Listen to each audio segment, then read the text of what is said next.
aqui Humberto Silva do canal Crônica Vascaína, rapaziada. Curte, comente, compartilhe, dá essa moral, se inscreve, tamo junto. Rapaziada, pós-jogo de Vasco 3, Melgar 0. Então, o seguinte, não teve nenhuma modificação de última hora. O técnico Fernando Diniz resolveu dessa forma aí. Léo Garden no gol, na lateral PH e Piton na zaga, João Vitor e Lucas Freitas, Tietê. E a dúvida era o seguinte: Matheus Carvalho ou Sforza. Acabou que quem foi para jogo foi o Jair. E o Diniz falou em coletiva que gostou da partida do Jair. E é o seguinte: mais à frente foi o Nuno Moreira, no lado direito o Ryan, na meiuca Coutinho e o Verratti, o pirata, no ataque. Então vamos que vamos. A dinâmica da partida foi essa. Logo aos 3 minutos do primeiro tempo, o Ryan fez um gol com uma assistência aí do Coutinho. E os 2-0 saiu aos 33 do primeiro tempo ainda, o PH. Logo em seguida o Jair tomou amarelo. O Verratti fez 3-0 aos 44, com a assistência do Tietê. Terminou o primeiro tempo 3-0. No segundo tempo foi sem gols, beleza? Substituição no Melgar, entrou o Guzmán e o Vivanco. Beleza, no lado do Vasco entrou o Garré, Matheus Carvalho, Alex Teixeira e o Adson. No lado deles, aos 79, Cabanilha e Arias. O Lucas Freitas tomou amarelo, o Lucas Freitas entrou no lugar do Luiz Gustavo. Todo mundo estava achando, né, que o garoto da base ia jogar hoje, mas ele optou pelo Lucas Freitas. Beleza? Então já iniciou a partida. O Vivanco tomou amarelo. O Rodrigues entrou no lugar do Henrique. Beleza? E o Gonzalo tomou amarelo, terminando a partida. Além desses que eu mencionei, tinha como opção no banco o Daniel Fusato, Luiz Gustavo, Vitor Luiz, Maurício Lemos, Jean Menezes, Lucas Oliveira e Rua Sforza. No primeiro tempo, o Vasco teve 60% de posse de bola, com 2 grandes chances. Beleza? Um total de chute de 9 contra 5 do Melgar. 2 defesas do goleiro do Vasco. Eles foram mais contundentes ali no chute em si. Logicamente, né? Fora aí os gols do Vasco. 3 escanteios para o Melgar, nenhum para o Vasco. O Vasco teve mais desarmes e um cartão amarelo. Beleza? No segundo tempo, o Vasco continuou tendo mais posse de bola, foram 58% contra 42%. E nenhuma grande chance para ambos os lados. Total de chute aí 10 do Melgar, 5 do Vasco. Uma defesa para cada lado. Escanteio 5 contra 1 do Vasco. Teve quase o mesmo número de desarmes. Tá? Cartão amarelo, 2 para o Melgar, 1 para o Vasco. Então, pessoal, o primeiro tempo foi positivo. O Vasco esteve melhor na maioria dos momentos ali, né? Na maior parte, melhor dizendo, na maior parte do tempo, o Vasco esteve melhor. Melgar teve 2 bons chutes aí que o Léo Jardim salvou. Mas o primeiro tempo foi de domínio vascaíno. Meteu esses 3-0 aí, deu uma segurança para a torcida, que estava cantando, estava animada.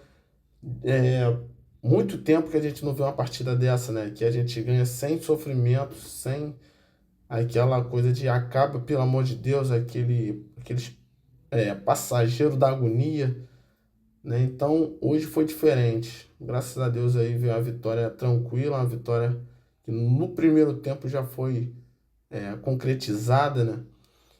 E no segundo tempo caiu. Talvez por desgaste físico ou por relaxamento, deu uma caída. O Melgar equacionou as ações, mas o Vasco esteve mais próximo do quarto gol do que o Melgar do primeiro. E é isso, rapaziada. Feliz aí pela boa vitória, mas é aquilo, né? Não é porque ganhou que tá tudo bem, tá tudo bom, e não é porque perdeu que tá tudo ruim, tá tudo mal. A gente tem que saber, tem que manter os pés no chão. Foi uma vitória que foi 3-0, foi, mas o Vasco deu muito espaço pro Melgar. O Melgar teve muitas chances, que se fosse um time com mais qualidade teria feito os gols. Mesmo sendo um time tecnicamente abaixo, né, da média aí dos clubes, teve bastante oportunidade e o Vasco cedeu ali. O Vasco teve muitos erros de saída de bola, de posicionamento, de marcação, enfim, coisas que tem que ser acertadas, porque se é um time com um pouquinho mais de traquejo, de habilidade, teria entornado o caldo. Beleza, rapaziada? Então esse é o pós-jogo. Dá essa moral aí, dá aquela hypada, ative o sininho, curta, comente, compartilhe. Fiquem com Deus. Forte abraço. Tamo junto, muita fé. E saudação. Da partida, gostaria de saber se o senhor pretende continuar utilizando o Jair na próxima lista dos relacionados, principalmente utilizando com o Tietê na volância. Obrigado. Primeiramente, boa noite. Eu acho que a gente fez um jogo muito bom no primeiro tempo. E no segundo tempo, acho que a gente baixou um pouco o ritmo. Acho que um pouco por conta do cansaço e um pouco por ter relaxado mesmo. Porque não foi que foi cansando, já voltamos para o segundo tempo com uma postura um pouco mais lenta, que facilitava um pouco a marcação. Em relação ao Jair, eu pretendo dar sequência, e na minha intenção, a partir de agora, é incorporá-lo definitivamente. É um jogador que eu gosto, nunca neguei isso, falei em outras vezes, acho que ele tem desejo de ficar também, então, na minha cabeça, eu acho que o Jair vai fazer parte normalmente em todas as competições a partir de agora.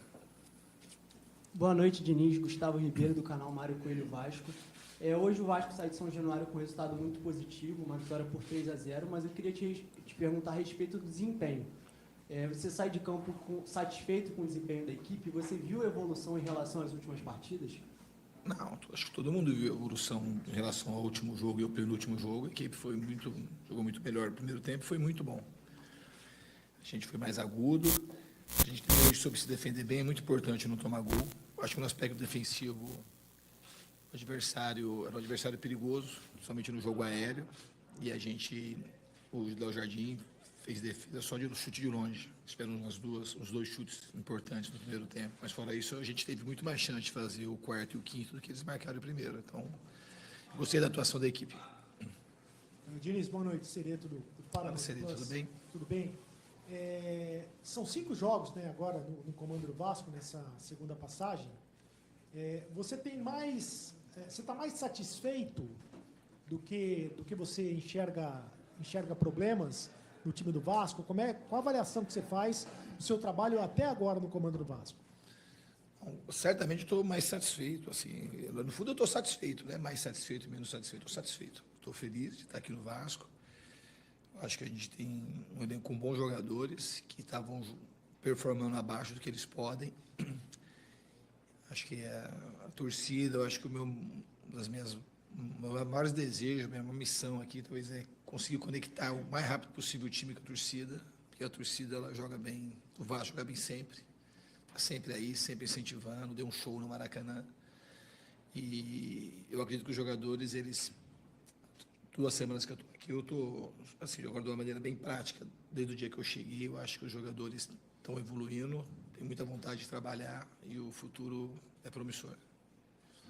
Boa noite, Fernando Diniz. Mais uma vez, parabenizá-lo, né, pela vitória, pela classificação. Eu queria até continuar a pergunta do meu colega Jonathan, do BTB, a respeito do Jair, que hoje, a gente lá de cima vendo o jogo, na cabine, aí viu o Jair, eu acho que ele tem uma técnica mais refinada na volância do Vasco. Apesar de ter uma característica um pouco mais lenta, mas é um jogador que deu uma contenção. Ele jogou ali na contenção e deu até esfriou um pouco ali a defesa do Vasco, a bola diminuiu um pouco, apesar que do minuto 3 ao minuto 8 do segundo tempo, ele errou 3 bolas praticamente ali simultâneas, até você foi orientá-lo, foi falar com ele, inclusive 2 deu um contra-ataque e uma o juiz marcou falta.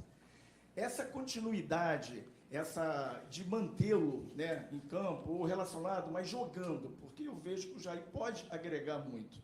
E com relação ao Garré, pela primeira vez eu vi, né, um treinador colocar o Garré na posição dele. Tirou o Coutinho cansado e você colocou o Garré.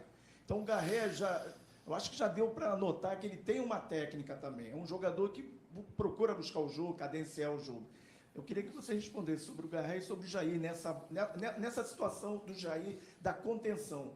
Se ele melhorou um pouco ali o posicionamento da defesa, ele, Tietê, que deu um reforço maior. Desculpa pela pergunta longa, tá? Não, imagina. Pergunta muito boa, aliás. Eu vou começar pelo Garré. O Garré é um jogador que eu conheço muito pouco.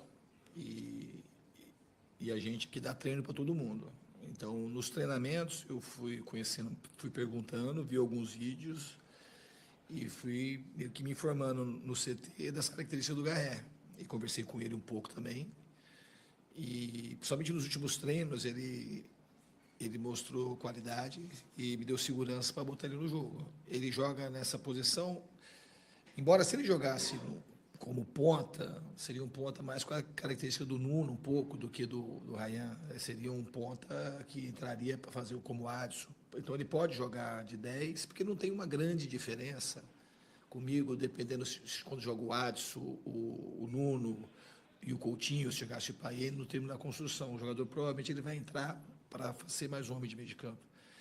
Então, eu espero que ele continue evoluindo para ajudar o Vasco. Em relação ao Jair, é um jogador que eu gosto muito. Eu tentei levar o Jair já 2 vezes para as equipes que eu indiquei ele no São Paulo e indiquei no Fluminense. Então, é um jogador que eu gosto, é um dos jogadores que eu mais conhecia, que eu não tinha trabalhado, porque eu joguei muitas vezes contra o Jair. Então, o Hugo também tem feito partidas boas. O Matheus Carvalho, que é um jovem que praticamente não fez categoria de base, que começou a jogar com 18 anos, é um jogador também que eu acredito muito no futuro. Depois que ele tiver mais informação, ganhar mais confiança, eu acho que o Vasco ele vai trazer muita alegria para o torcedor do Vasco também. Mas a gente está bem nessa posição. Tem o Paulinho, que joga um pouquinho mais adiantado, mas também é um ótimo jogador de meio campo. Então, eu fiquei muito contente com o Jair e também estou contente com o Hugo. Essa rima aqui só tem 10 segundos. Deixa o like e se inscreve e manda pra todo mundo.